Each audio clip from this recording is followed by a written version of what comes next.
En la segunda carta a Timoteo, capítulo 4, versículos del 6 al 8, encontramos las últimas palabras del personaje que después de Jesucristo es el más sobresaliente de todo el Nuevo Testamento, el apóstol Pablo. Y cuando leemos la forma en la que él se despide del mundo, podemos nosotros adentrarnos en su corazón de él y entender claramente que Dios nos conceda, como a Pablo, a todos nosotros que estamos estudiando sus palabras, despedirnos cuando Dios nos llame a casa de esta manera. Pero más que nada, estar preparados como Él lo estaba para poder entregar su vida en sacrificio a aquel que dio su vida en la cruz en su lugar. Dice 2 Timoteo 4, del 6 al 8, porque yo ya estoy para ser sacrificado. Y el tiempo de mi partida, vean ustedes cómo le llama él a la muerte, le llama partida. El tiempo de mi partida, o sea, que se va a otro lugar, nos está diciendo, como si fuera de viaje. El tiempo de mi partida está cercano. He peleado la buena batalla. He acabado la carrera. He guardado la fe. Por lo demás, me está guardada la corona de justicia, la cual me dará el Señor juez justo en aquel día. Y no solo a mí, sino también a todos los que aman su venida. Si nosotros comparamos la muerte de los santos de Dios con la muerte de aquellos que odiaron a Dios y que fueron ateos y anticristianos y que persiguieron la Biblia, encontramos un abismo de separación. Por ejemplo, en el siglo XX hubo un filósofo alemán llamado Friedrich Nietzsche. Este hombre escribió un libro, bueno, varios libros, uno fue El Anticristo, el otro Así hablaba Zaratustra, pero él se hizo famoso porque a principios del siglo XX su filosofía fue la que influyó el nazismo. Hitler bebió la filosofía y los libros de Nietzsche y llegó a creer lo que Nietzsche decía en sus libros, que se podía crear una superraza. Él llamaba el Superman o el superhombre.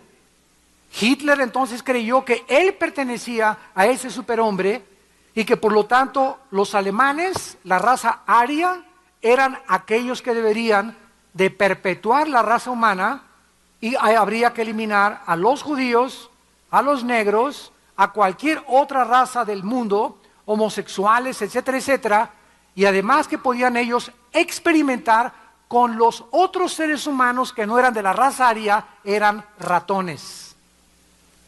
Y por eso el doctor de Hitler, llamado el doctor Mengele, comenzó a abrirle a las mujeres embarazadas el vientre, comenzaron a hacer experimentos de clonación, comenzaron a hacer experimentos de una especie con otra especie, con animales, etcétera, etcétera.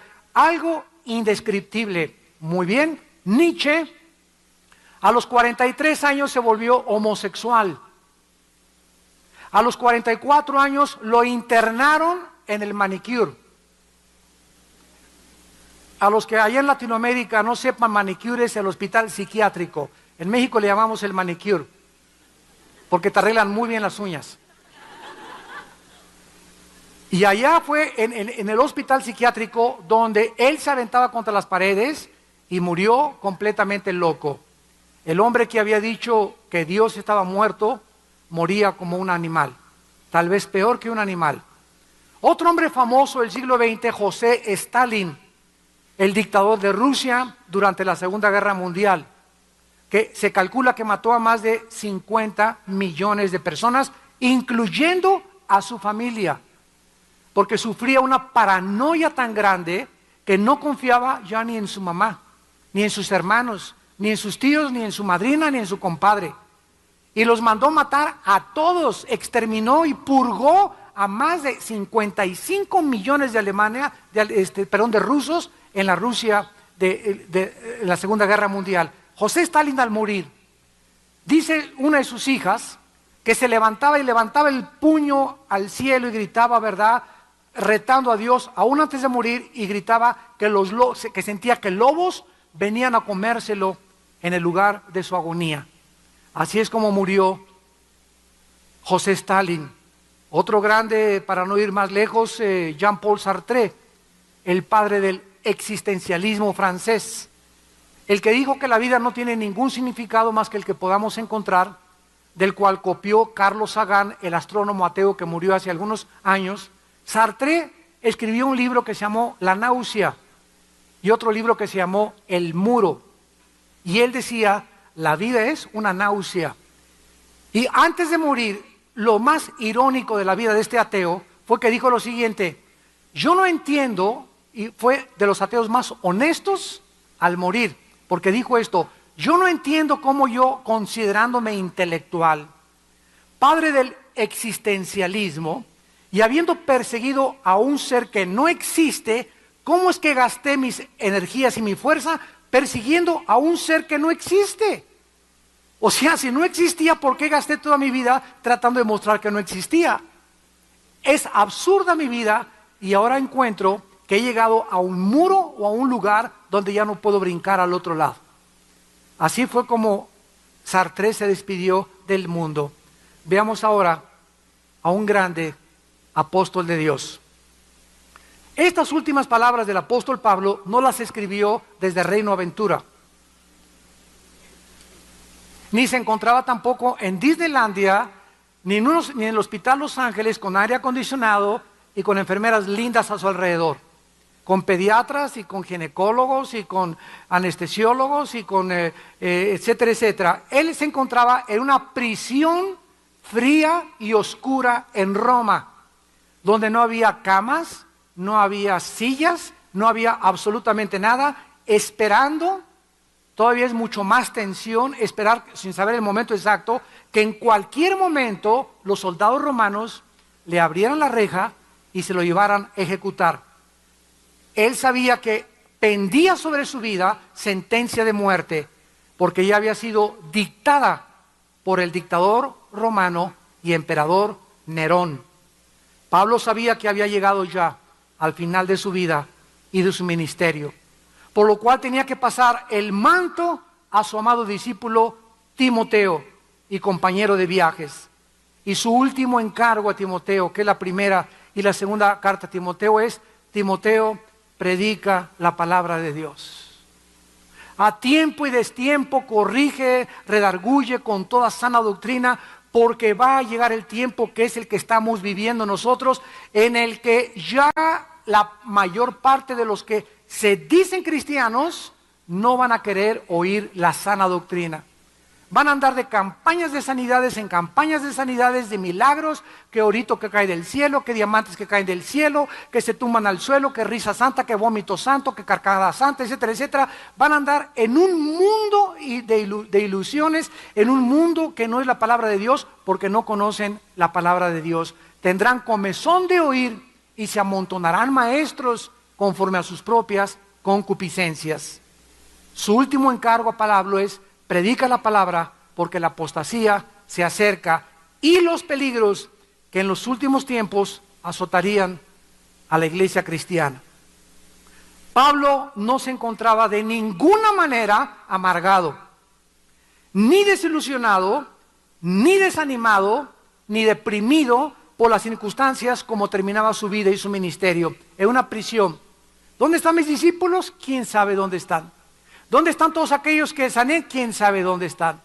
Nadie me manda un fax, nadie me manda un correo electrónico, nadie me manda nadie me va a visitar, más que vamos a ver a unos pocos amigos que tenía solamente, pero él muere en la más increíble soledad, en la misma soledad que murió Jesús colgado en la cruz, abandonado por todos aquellos por quienes estaba dando su vida. Ahora, ni desanimado ni amargado, terminaba su vida, y al contrario, se encontraba, y es el mensaje que nos está transmitiendo el Espíritu Santo, Pablo se encontraba preparado. Santos de Dios, tenemos que prepararnos para la hora de morir. Prepárate para encontrarte con tu Dios, dice la Biblia. Porque tú puedes, saliendo de esta calle, ahí a la vuelta de la esquina, despedirte de este mundo. O mañana no amaneces, o muchos de ustedes no nos volvemos a ver en 1 o 2 domingos, o muchos de ustedes les quedan 6 meses, pero ninguno de nosotros tenemos la vida contada. Y como no sabemos cuándo hemos de morir, tenemos que estar preparados cada día que nos levantemos de darle gracias a Dios. Y que cuando la muerte nos sorprenda, no nos sorprenda viviendo en pecado. Porque aunque no podemos perder la salvación, vamos a ver lo que sí vamos a perder por toda la eternidad. Veamos pues en primer lugar el versículo 6, su muerte. Dice Pablo, yo ya estoy para ser sacrificado. Esta palabra, sacrificado, es una palabra muy importante que es espendomai en el griego, que significa sacrificio de ofrecimiento de las ofrendas que le traían a Dios. Vamos a traducirlo, ya estoy para ofrendar mi vida. Ya estoy para entregar mi vida. Él la está entregando porque él sabía, Pablo, que cuando Cristo le dijo, le es necesario sufrir mucho por causa de mi nombre, Pablo sabía que cuando el cristiano se enfrenta al mundo y cuando comenzamos a predicar al mundo y comenzamos a predicar la verdad, vamos a desatar la persecución contra nuestra propia vida. Jesús dijo, si el mundo los aborrece, Juan 15, sepan que a mí me aborreció antes. Y a ustedes los persiguen porque ellos no me conocen, porque son del mundo. Así que no te extrañes si tu compadre, algún cuñado tuyo, algún hermano tuyo, inclusive tus propios padres, o vecinos, o familiares, o primos, no te extrañe de ninguna manera si comienza la gente a perseguirte, a criticarte, a burlarse de ti. Ahora ya traes la Biblia, y ahora te dices cristiano, y te dicen el aleluyo, etcétera, etcétera. No te sorprendas, porque forma parte de nuestro entrenamiento. Porque cuando viene la persecución y yo realmente tengo a Cristo, la voy a aguantar. Sígueme con cuidado. Si tengo al Espíritu Santo, que es un espíritu de temor, voy a aguantar las balas y los misiles y las calumnias y las críticas y las traiciones que me hagan. Pero si yo no tengo a Cristo y solamente me digo de la boca para afuera que soy cristiano, cuando venga la persecución me voy a derretir. Y les voy a decir, no es cierto, yo voy a la iglesia pero no cristiano, no, fanático no soy. O yo no he cambiado de religión, No, yo sigo creyendo en aquello. No, échate una copa así como no, me la echo contigo, compadre, no hay ningún problema. Comenzamos a ceder a la presión porque comenzamos a prostituirnos, nos comenzamos a vender, comenzamos a comprometernos con el mundo porque queremos agradar a nuestros amigos y familiares y no queremos agradar a Dios. Y cualquiera que se constituya amigo del mundo, dice Santiago 4:4, se constituye enemigo de Dios. Así que si tú eres cristiano, piensa muy bien antes de regresar a la iglesia. Si tú estás dispuesto a sufrir por Cristo, síguelo siguiendo. Pero si tú crees que puedes ser amigo del mundo, con un pie en el mundo y otro pie de Dios, más vale que reflexiones y analices y te examines si estás en la fe. Porque si eres cristiano, vuelvo a repetir, vas a enfrentar con el Espíritu de Dios la crítica y la burla, y vas a aguantar y vas a ser fiel hasta la muerte. La palabra sacrificio, espendomai, que significa ofrecimiento, era la ofrenda de bebida que se ofrecía a Dios. ¿Qué perspectiva tenía Pablo de la vida? Él percibía la muerte como una ofrenda sacrificial a Dios.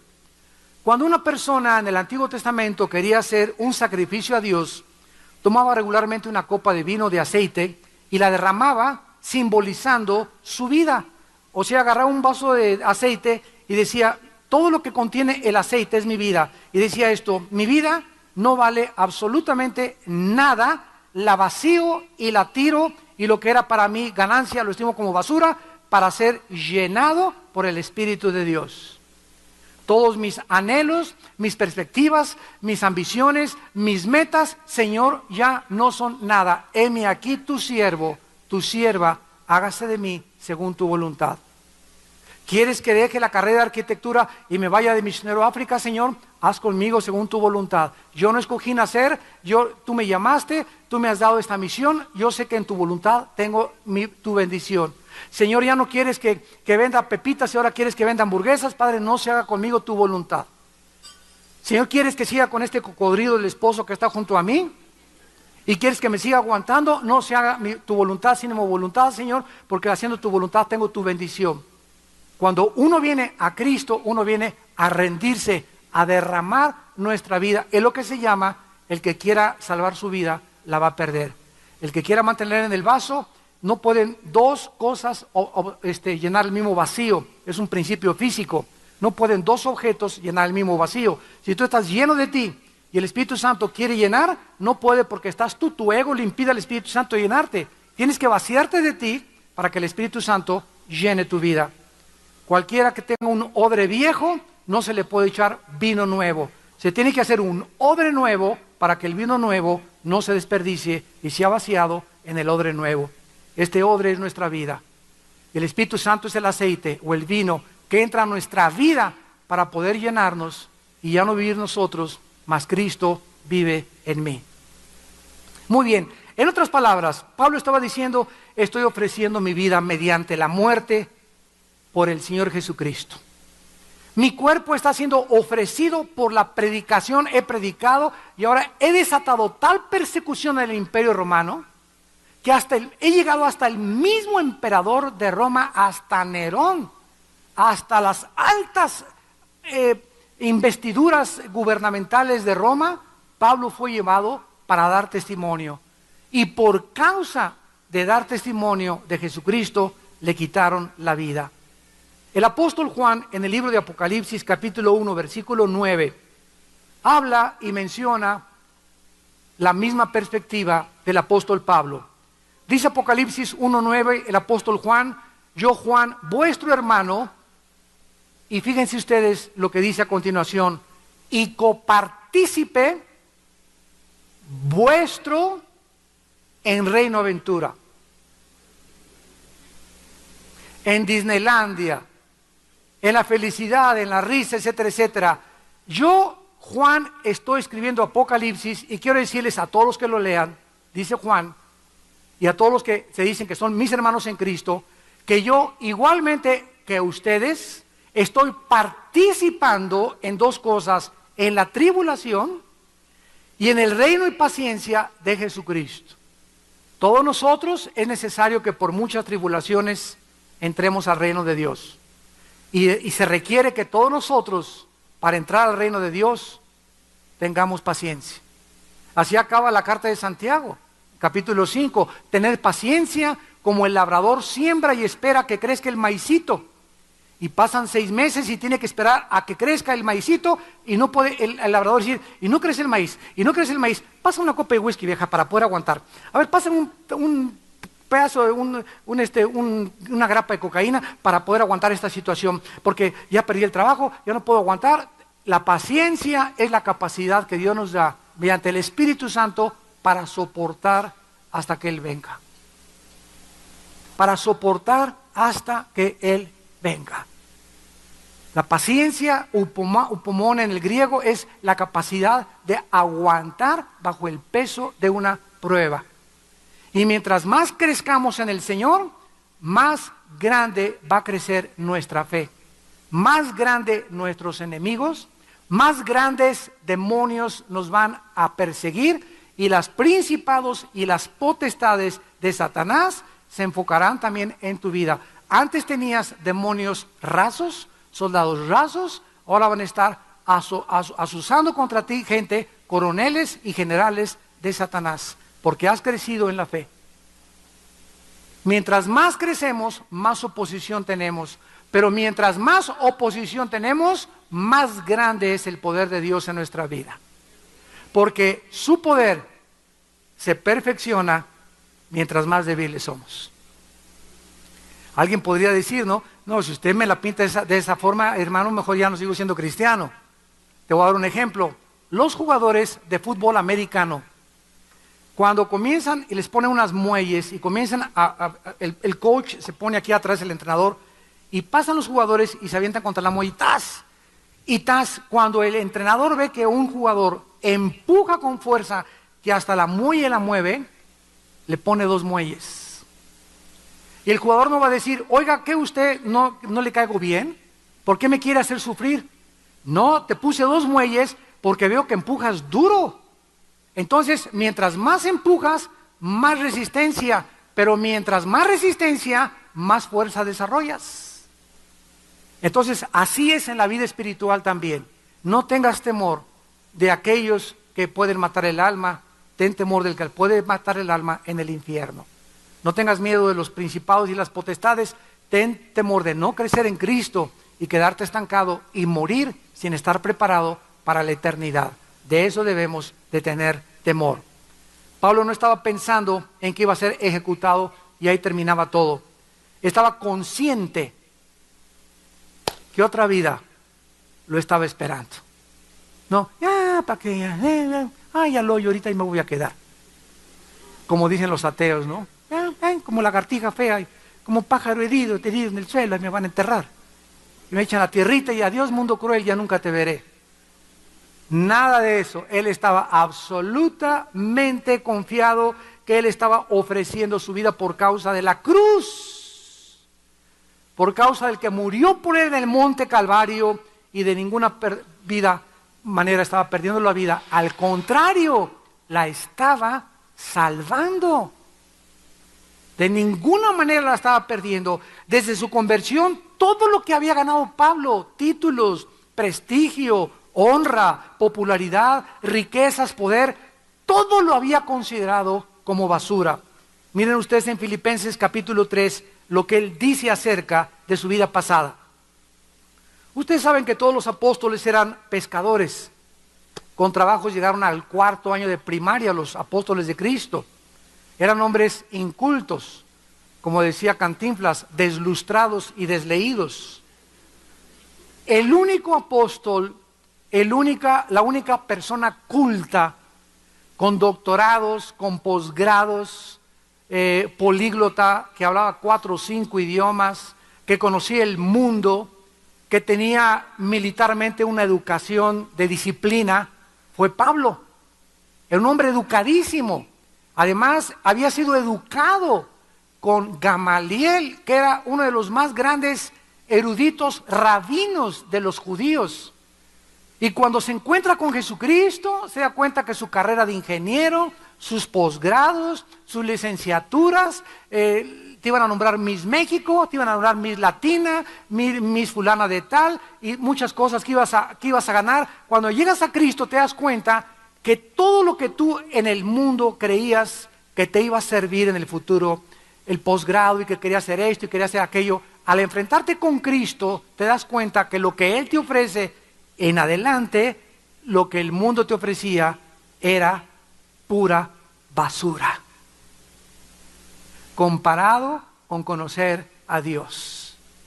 Porque todo lo que el mundo nos ofrece va a ser destruido, eliminado, y va a ser cambiado el mundo. Lo único que va a sobrevivir del mundo no son las estatuas, ni las calles con tu nombre, ni tus títulos que tuviste, ni tus doctorados. Lo único que va a sobrevivir son las almas. Son las almas humanas. Y eso es lo que más valor tiene. ¿De qué le sirve al mundo? Dijo Cristo, que ganes el mundo y pierdas tu alma. Sería un pobre negocio y una pobre perspectiva que siguieras pensando de la misma manera. Creer que puede el mundo darte algo mejor que lo que Dios te quiere ofrecer. Sería una pobre manera de seguir viendo en una perspectiva distorsionada. Yo le llamaría insanidad mental, porque es una locura creer que algo el mundo nos puede ofrecer. Dice Filipenses capítulo 3, versículos del 4 al 8, es Pablo escribiendo: yo también sé de qué confiar, aunque yo tengo también de qué confiar en la carne, Si alguno piensa que tiene que confiar en la carne, yo más, dice Pablo. Escuchen lo que dice Pablo de su vida.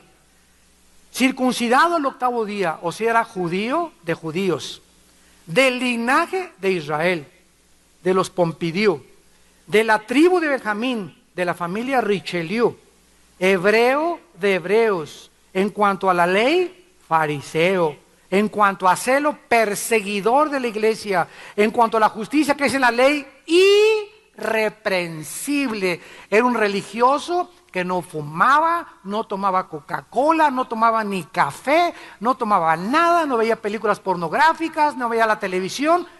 Eso sí, exactamente igual que los mormones. Los mormones nos ganan en cuanto a esas cosas porque ellos ni café toman. Y los cristianos tomamos bastante café y además es muy bueno. Digan los mormones que tomen café. Porque está demostrado que es uno de los mejores antioxidantes que hay. No el decafeinado, El decafeinado es cancerígeno. ¿Por qué? Porque es químico. Entonces, si tomas decafeinado, mejor tómate un té. Pero no tomes decafeinado porque es químicamente preparado. Y 1 o 2 tazas es muy saludable la taza del café. Entonces, ellos no toman ni Coca-Cola. Tú tomas 1 litro antes de acostarte en la noche. Pero gracias a Dios que no es por obras, ¿verdad? Si no, estarían ahí junto a Cristo el día de la eternidad. Muy bien, dice Pablo a continuación, irreprensible, pero cuantas cosas eran para mí ganancia, lo que él consideraba que en la vida futura le iba a servir, las he estimado como pérdida por amor de Cristo. Y ciertamente aún estimo todas las cosas como pérdida por la excelencia del conocimiento de Cristo Jesús mi Señor, por amor del cual lo he perdido todo y lo tengo por basura. Lo tengo por basura por conocer a Cristo, para ganar a Cristo. ¿Qué le pasó a Moisés? Dice Hebreos 11, 24 al 25, que Moisés estaba en el palacio del faraón, hijo de la hija del faraón. Si el faraón se moría, Moisés ocupaba el puesto del faraón. Si Moisés se moría, él subía al trono a ser el emperador de Egipto.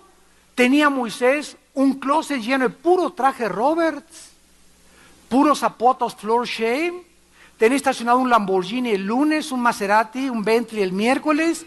Tenía todo lo que creemos que el mundo nos puede ofrecer. Y dice Hebreos que cuando Moisés llegó un momento en el que tenía que escoger, que es el momento que te va a llegar a tu vida y que me llegó a mi vida también, donde nos tenemos que decidir a quién queremos seguir. En ese momento llega en tu vida que tienes que decidir a quién vas a seguir. Y dice la Biblia que cuando Moisés consideró todo lo que el mundo le ofrecía, rehusó llamarse hijo de la hija de Faraón. Gracias, mamá. Moisés, el trono. Moisés, la corona. No quiero nada absolutamente. Y volteó Dios, y volteó Moisés, y tuvo Moisés mucho más grande las riquezas de Dios en el desierto, sufriendo con el pueblo de Dios, que los deleites temporales que el mundo le ofrecía del pecado.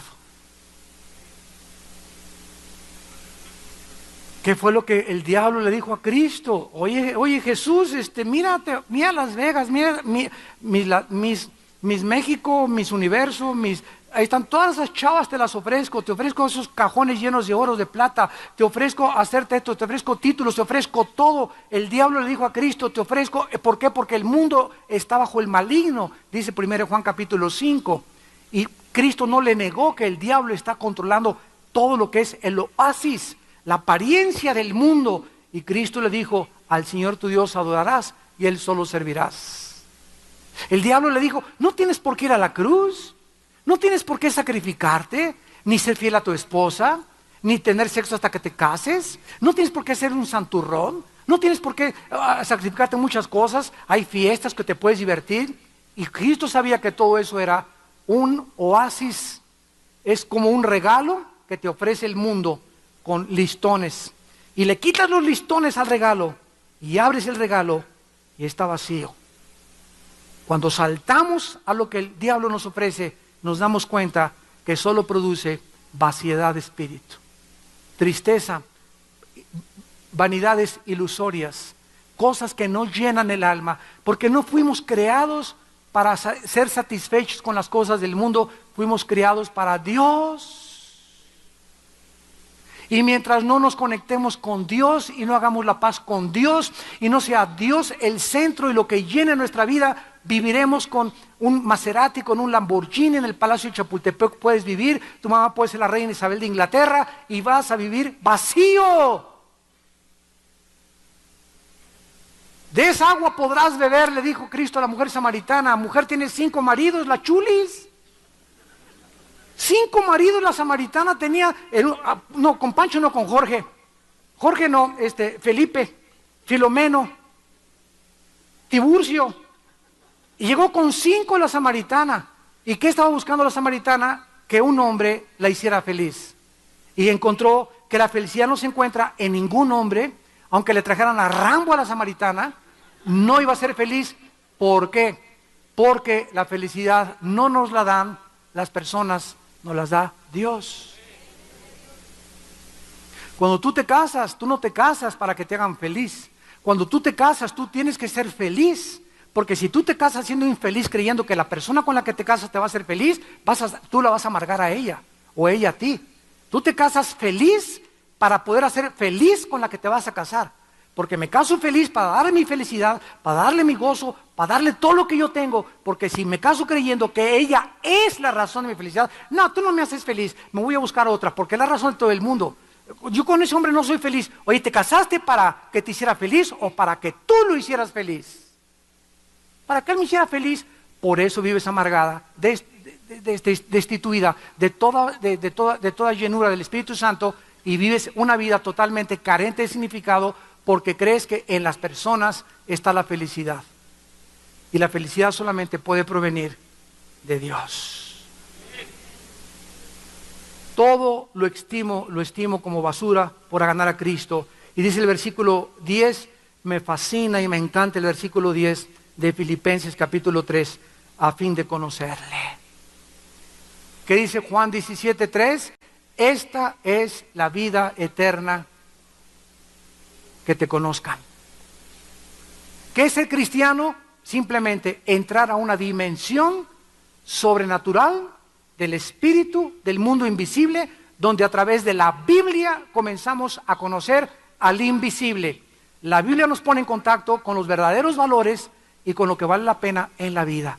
Nos ponemos a hacer contacto con Dios, y conocer a Dios debe ser la meta más grande de todo ser humano. Quiero leerles a continuación lo que dijo un grande científico norteamericano llamado Wernher von Braun. Él era un alemán y fue el director de la NASA.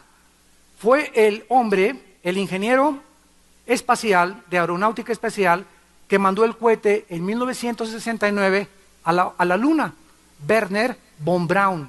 Todos los días tenía en la NASA estudios bíblicos con todo el personal de la NASA. Y se calcula que cuando estuvo Wernher von Braun en los 60s como director de la NASA, el 70% de los trabajadores de la NASA se convirtieron a Jesucristo. Y Wernher von Braun escribió: conocer a Dios es la meta más noble del entendimiento humano.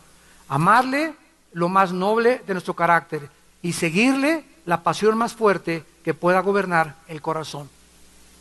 Él era un hombre apasionado, sí, era un hombre ingeniero y trabajaba y hacía proyectos, pero su pasión era, llegando a su casa y al levantarse, buscar a Dios en la Biblia y conocer a Dios y sentir a Dios y entender a Dios y conocer sus caminos y sus pensamientos. Dice Pablo, a fin de conocerle. Y no solamente eso dice Filipenses capítulo 3, sino que dice Pablo, no solamente quiero conocer a Dios, sino que también dice, yo quiero solamente, aparte de conocerle,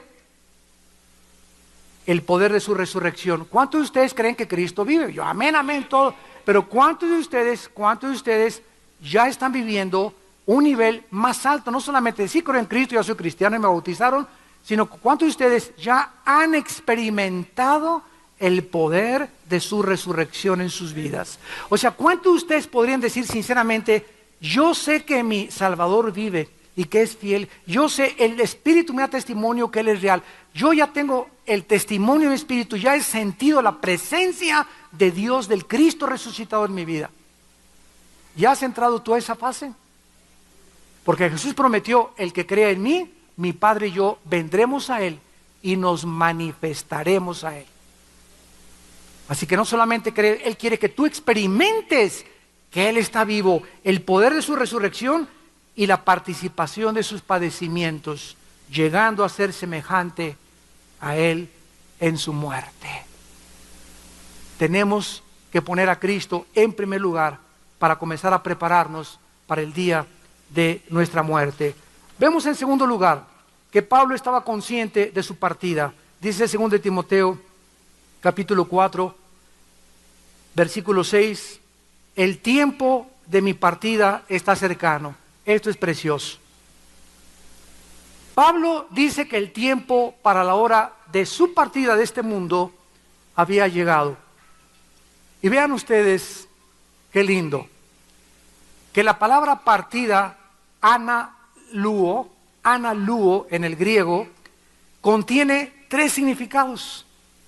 Los griegos usaban la palabra partir en 3 ocasiones. En primer lugar, usaban la palabra partir cuando el barco levantaba anclas, soltando las amarras y adentrándose al mar para navegar a otra nación. Pablo estaba diciendo que su vida había estado anclada y amarrada a un muelle. Así es como nosotros nos debemos sentir. Somos como un barco que hemos estado amarrados, anclados en un mundo, pero sus anclas y sus amarras iban a ser soltadas y ahora Pablo estaba listo para navegar al puerto final, al cielo. En segundo lugar, los griegos usaban esta palabra cuando levantaban una tienda de campaña. Pablo sentía que él solamente había estado habitando en una tienda de campaña. En 2 Corintios 5 dijo, aunque nuestro tabernáculo, nuestra casa, se deshiciere, tenemos de Dios una hecha no de manos, eterna en los cielos. Entonces Pablo sabía que había estado acompañando este mundo de un lugar a otro, pero ahora estaba listo para salir, ¿de dónde? De su tienda temporal. De la tienda de campaña que es nuestro cuerpo, frágil, portátil, corruptible, para recibir otra casa incorruptible, eterna en los cielos. Y en tercer lugar, es una palabra que se usaba para retratar cuando a un animal se le quitaba el yugo. Ustedes saben que los bueyes, cuando van arando, tienen un yugo, porque si tú pones a un buey por acá, el otro se va por allá, y no aran los dos la tierra. Entonces, para que caminen juntos, para que este va para acá, este va para acá, y siempre estén juntos, necesitan estar unidos en el pescuezo con un yugo. El matrimonio es como un yugo, y el yugo es Jesucristo. Ya no es lo que yo quiero, ya no es lo que ella quiere, sino que los dos tenemos que estar de acuerdo en conocer al Cristo de la Biblia para poder darle gusto a Él. Ya no son mis intereses, ni tus intereses, mi amor, son los intereses del reino de Dios. Entonces Pablo creía, ¿verdad?, que él había estado trabajando como un buey, aunque no lo era, al moler el grano o arar la tierra. Se sentía como un buey, se sentía como un animal que había estado con un yugo. Y ahora este yugo le era cortado y de sus cargas, de su labor extenuante y duras de esta vida, para ser enteramente libre. Nos sentimos todavía aquí, ¿verdad?, con este yugo y cargados y todos los días y esperando y luchando y sostenidos por el poder de Dios, pero la muerte es como que nos rompen el yugo y ahora sí ya podemos volar como las mariposas cuando abandonan el cocuyo y con las alas en un cuerpo resucitado a la vida que nos está esperando. En otras palabras, nuestra vida es como un barco anclado. Nuestra vida es como una tienda de campaña donde vivimos dentro. Nuestra vida es como un yugo al cual estamos atados mientras vivimos. La muerte para el cristiano es ganancia. Pero eso sí, ¿verdad? Cuando viene la ambulancia, sálvenlo por favor, y pum, pa, pum, pa, y denle choques, y todos hacemos lo imposible porque a una persona se quede en esta vida y siga sufriendo con nosotros. ¿No es verdad? ¿Para qué quieres que se quede? Les voy a decir por qué queremos, porque somos egoístas y estamos acostumbrados a esa persona y sabemos que al separarnos de esa persona va a haber una tristeza y un hueco en nuestra vida y por eso queremos que se quede aquí. Pero si esa persona nos dijera, es que me voy a un mejor país, a un mejor planeta, voy a estar contento y todo, claro que sí, mi vida, es mejor que tú te vayas, yo me aguanto, pero quiero tu felicidad. Que así pensáramos, ¿se imaginan? Y es como las mamás posesivas que tienen hijas, y aquí se me queda mi Blanquita y mi Carmelita, y la señora ya tiene 70 años, pero como ella es la que le plancha, le dije la que la cambia, elige la que la baña, le prohíbe que no salga con nadie, ningún novio es lo suficientemente bueno para su hija, y ahí está la pobre Lupita con su mamá Carmelita, y hasta los 60 años se muere solterona, porque la mamá fue posesiva con ella, nunca le soltó las amarras para que hiciera su felicidad. Eso es egoísmo. Esa mujer no ama a su hija, odia a su hija. Porque el amor todo lo sufre, todo lo soporta y no busca lo suyo. 1 Corintios capítulo 3. Entonces, esta es la razón por la cual nosotros debemos estar contentos de que al morir, ya nuestra prisión es una cárcel donde vivimos, que es el cuerpo, que se está envejeciendo, encaneciendo, deteriorándose celularmente, y a los 70 años ves menos, a los 80 menos, a los 90 ya algunos ya no llegan ni a los 80, etcétera, etcétera. Llegamos de niñitos, nos cambiaban los pañales, nos daban el biberón y regresamos a la vejez donde nos tienen que volver a dar el biberón y cambiar los pañales. Es un ciclo de la vida. Por eso cuidado cuando traten ustedes mal a un viejito. No se la van a acabar con Dios. Porque cuando nosotros tratamos mal a las personas de la tercera edad, cuando deberíamos de tratarlas como bebés, como personas a donde vamos nosotros a llegar algún día, escúchame esto, lo que siembras recoges, no te la vas a acabar cuando tengas esa edad. Y vas a ver cómo te van a tratar tus hijos o las personas que te tengan que cuidar. Lo que siembras, recoges. Seamos amorosos con los viejitos, cuidemos a los viejitos, seamos corteses con ellos, seamos caballeros, atendámoslo lo más que podamos, sirvámoslo lo más que podamos, para que nosotros cuando lleguemos a esa edad podamos recoger nuestra cosecha. Dice la Biblia en el versículo 7 de 2 de Timoteo, ahora Pablo comienza a relatar su testimonio. Este glorioso testimonio es de un hombre que se encuentra a las puertas de la muerte. La vida, como Pablo resume, es muy significativa y nos trae 3 ilustraciones de la vida cristiana: un soldado, un atleta y un administrador. En primer lugar, como soldado, Pablo comparó su vida como una batalla, como una guerra en la que todos los cristianos estamos involucrados. He peleado, y vean cómo le llama a la batalla buena. No es una mala guerra la que estamos librando, es una buena batalla, porque es la batalla para la libertad de las almas humanas. Todo lo que hacemos es ¿para qué? Para que mi esposa se convierta, para que mi abuelo se convierta, para que nuestros vecinos se conviertan, para que el mundo conozca a Dios. Lo que sufrimos es para que las almas se salven. Invertimos en el reino de Dios para que las almas se salven. Invertimos en misioneros para que las almas se salven. Todo es con el propósito de salvar almas. Y se requiere disciplina para ganar almas, porque un soldado requiere disciplina. Pablo respondió fielmente a las órdenes de su comandante en jefe, Jesucristo, y le sirvió voluntariamente. En primer lugar, Pablo se separó del mundo dedicado a la misión como soldado de la cruz. Dijo en Hechos 20:24, de ninguna cosa hago caso, ni estimo ya preciosa mi vida para mí mismo, con tal de acabar el llamado que Dios me ha hecho de predicar el evangelio de la gracia de Dios. Tenemos que llegar a ese punto donde no debemos de considerarnos, ay, que no me sentaron hasta adelante, no me reconocen mi voz, no me han hecho pastor, no me dan el aplauso que necesito. Tenemos que comenzar a morir a nosotros mismos, a crecer en humildad y no esperar absolutamente nada más que del cielo. Porque Dios es el que humilla a los que son soberbios, y Dios es el que levanta a los que no buscan nada del mundo. Sufrió ataques, heridas, emboscadas, traiciones y fuego continuo. Ahora que llegué a Colombia, hace un mes, estuve en Bogotá. Me invitó un grupo de más de 900 iglesias de Colombia para predicarles 2 días a los pastores. Y me decían los hermanos de Colombia lo siguiente: hermano, antes de que usted fuera invitado, habíamos invitado a un predicador muy famoso en el mundo. ¿Y qué pasó? ¿Por qué no lo invitaron? ¿Por qué invitaron a mí? Y me contestaron: porque este hermano nos pidió $25,000 de adelanto.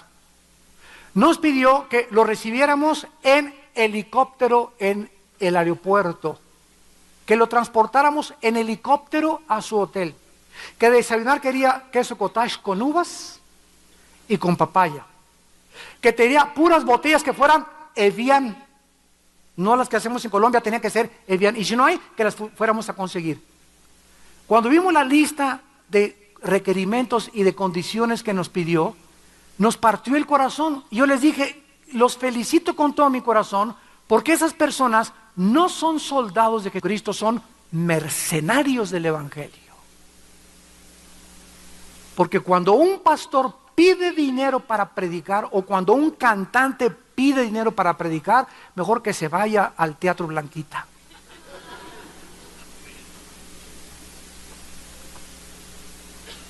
Cuando ellos me hablaron por teléfono y me dijeron eso, y me dijeron cuáles son sus requerimientos, hermano Alducin, les dije: miren, primero voy a orar, quiero saber si mi Señor es el que me está llevando a ustedes. Denme 4 o 5 días para orar, meditar en la palabra, estar con el Señor, y Él me va a confirmar. Número 2, si Dios me confirma que yo voy con ustedes, y me quieren dar el boleto de avión, ¿verdad? Y la comida se los voy a agradecer allá.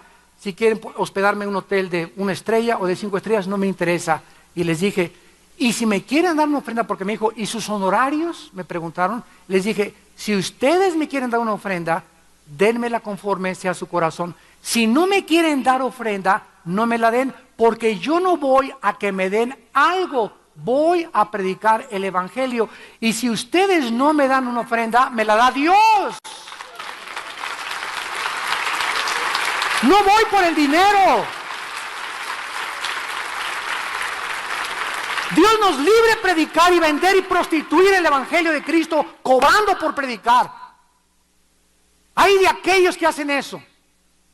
Y por la televisión, lo que nos oyen, pastores que me escuchan, hay de ustedes cuando piden dinero para predicar.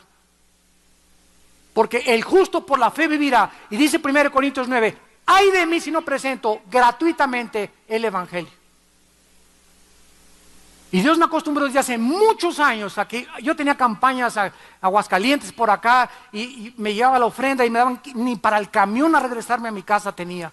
Y me enseñó el Señor a no amargarme, a bendecir a los hermanos, que Dios los bendiga. Y a los 3 o 4 días llegaba alguien con un cheque para darme lo que no me habían dado. Ese es Dios. Él es el que nos sostiene, no los hombres.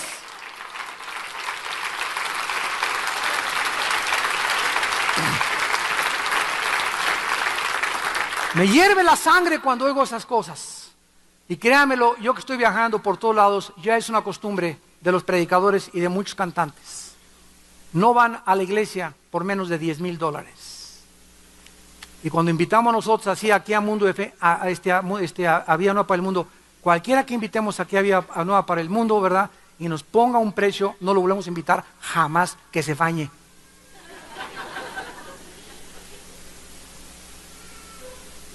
En segundo lugar, dice Pablo que no solamente se comparó a un soldado, sino como un atleta. Dice, he acabado la carrera.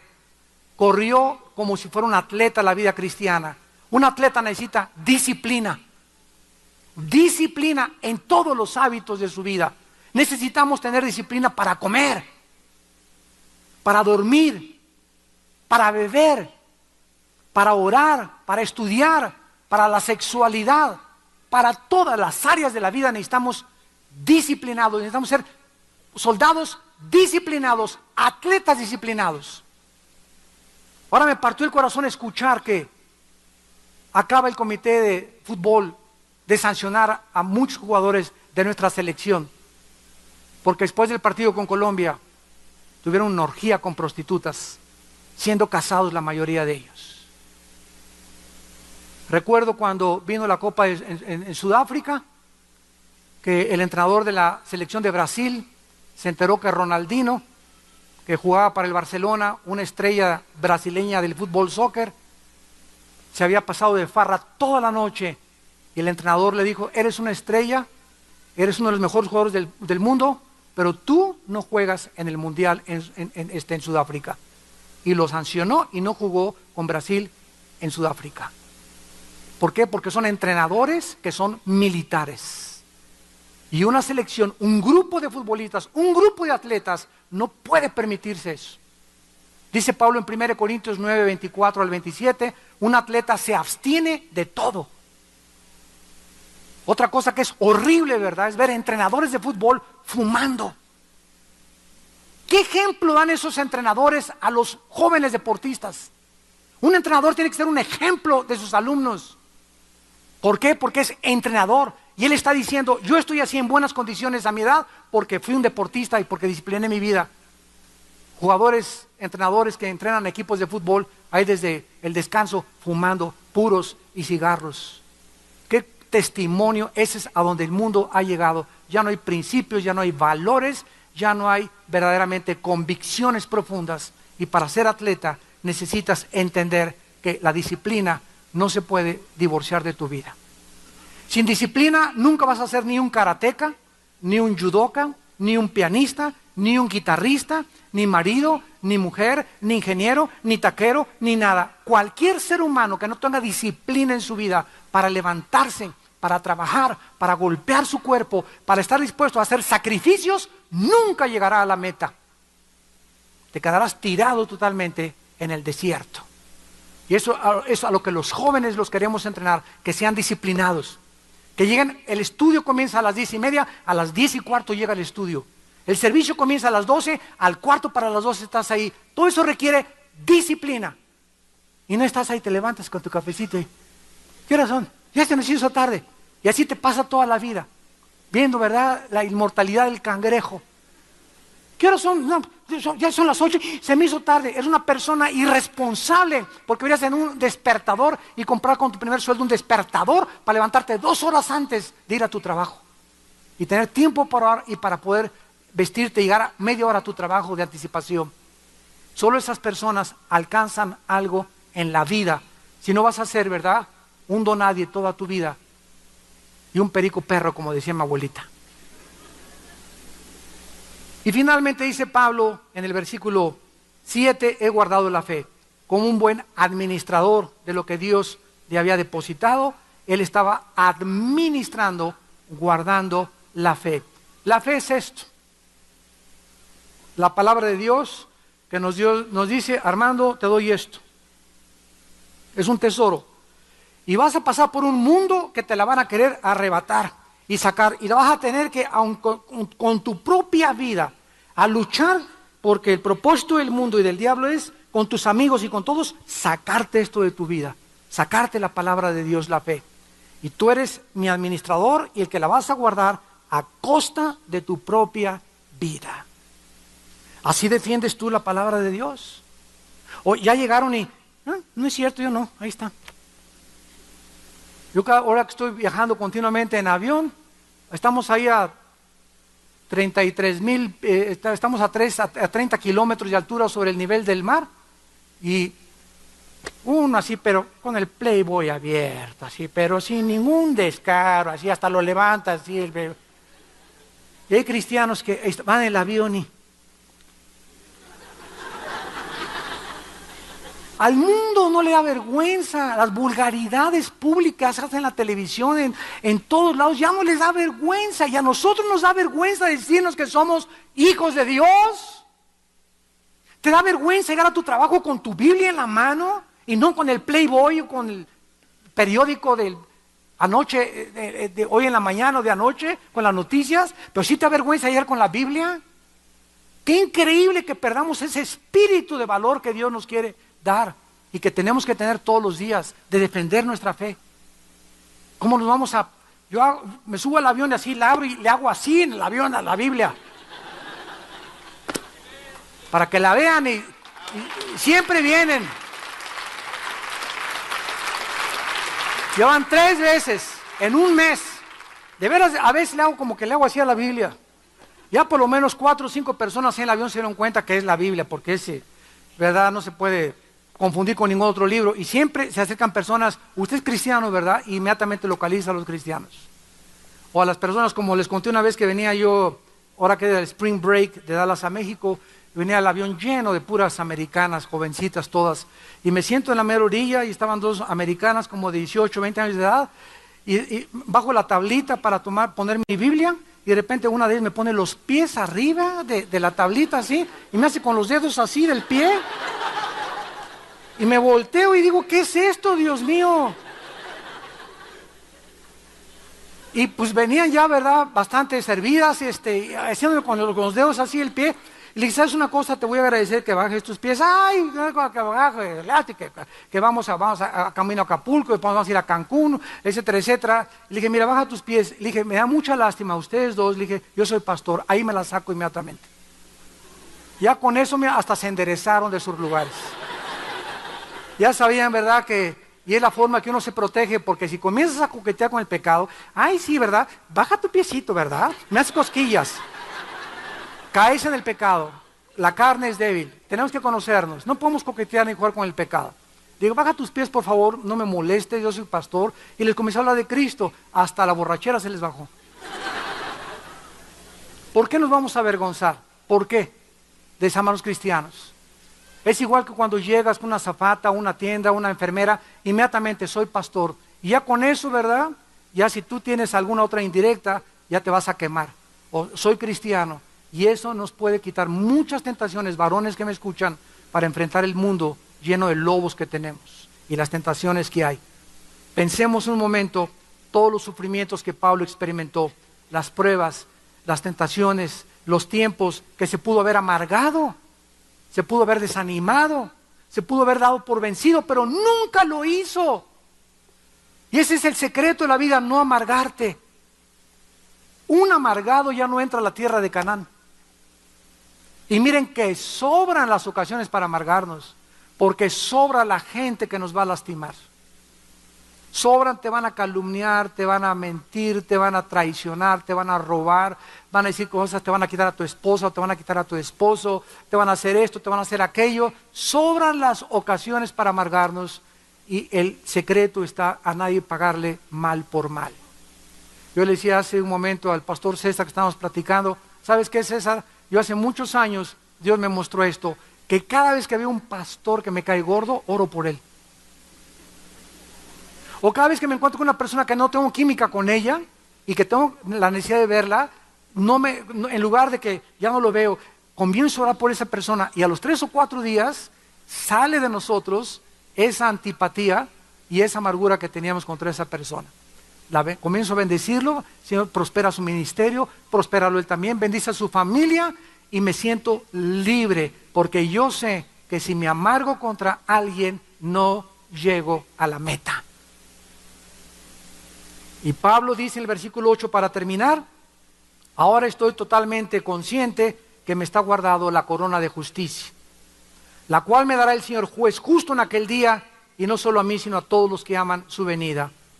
Todo lo que hagamos en esta vida, para terminar, estará contado por las computadoras de Dios para que en la otra vida, cuando pasemos el túnel a la otra vida, el puesto que Dios me tenga a mí para gobernar el universo, el puesto donde te va a colocar Dios a ti de autoridad, porque todos los cristianos estamos llamados a gobernar junto con Cristo el universo. Los mismos ángeles van a estar debajo de nosotros. Fuimos hechos mayores que los ángeles en la venida de Cristo. Y todo estará en proporción con tu fidelidad. Cuando lleguemos al cielo, Dios no le va a preguntar a nadie, oye, ¿cuántas iglesias fundaste? Bueno, pues le di cobertura a 5,000 iglesias. ¿Cuántos doctorados obtuviste? ¿Cuántos asilos para ancianos hiciste? ¿Cuántos orfanatorios? ¿Cuántas columnas y cuántos candeleros franceses pusiste en tu iglesia? Cuando lleguemos al cielo, va a haber una sola pregunta que Dios nos va a hacer. ¿Cuánto, Pancho, Pancholín, Pancholetas, te pareces a Jesús? A Dios no le interesa lo que hacemos, sino lo que somos. Si tú todavía no te desarrollas la mansedumbre y la humildad de Cristo, hagas lo que hagas y los palazos que hagas y el barullo que hagas, no tiene comparación en la otra vida. Porque mientras más nos parezcamos a Cristo, sobre mayores cosas nos pondrá Dios en la otra vida. Aprendan de mí, dijo Jesús, que soy manso y humilde de corazón, y encontrarán descanso para sus almas. Gracias por tu palabra, Señor, en esta tarde. Bendita sea la palabra de Dios, que nos edifica, nos consuela, que nos exhorta. Gracias, Señor, porque nos infundes ánimo para vivir. Nos das entendimiento del mundo espiritual para poder con valor llegar a ese día en el que todos nosotros tenemos que llegar, entregarle cuentas a Dios de lo que hicimos o dejamos de hacer mientras estábamos en el cuerpo. Este cuerpo que día a día se desgasta, pero que el interior se va renovando por el poder del Espíritu Santo, que usa la palabra para decirnos: amados míos, estad firmes y constantes en la obra del Señor, sabiendo que vuestro trabajo en el Señor no es en vano. Porque el Señor no es deudor de nadie. Él conoce el amor que tú has tenido a su Hijo Jesucristo. Dios conoce el amor que has tenido a sus santos, y Él viene pronto a recompensarnos con galardón inimaginable, y las aflicciones de la vida presente no se compararán con las glorias que nosotros se han de manifestar. En esta tarde tal vez muchos de ustedes no están preparados, también por la televisión que nos escuchan, para morir. ¿Por qué? Porque no tienes a Cristo en tu vida. Y si tú no tienes a Jesucristo en tu vida, no estás preparado para pasar a la eternidad con la seguridad de donde descansará tu alma eternamente, o irás al infierno por los siglos de los siglos. Invita a Cristo a tu vida en esta tarde, diciéndole estas palabras: Señor mío, te pido perdón por mi vida, porque reconozco que no estoy preparado para morir y encontrarme contigo. Quiero estar preparado invitando a Cristo a mi vida en este instante, porque creo que en la cruz con su sangre pagó por mis pecados. Señor Jesucristo, entra a mi vida como mi Señor, como mi pastor, como mi Salvador, y dame el poder de vivir para ti y nunca avergonzarme de ser llamado tu hijo o tu hija, porque tú no tuviste vergüenza en la cruz de ser desnudado y molido por mis pecados por causa de mi salvación. ¿Cómo habría yo de avergonzarme jamás de negarte delante del mundo? En el nombre de Jesús, amén.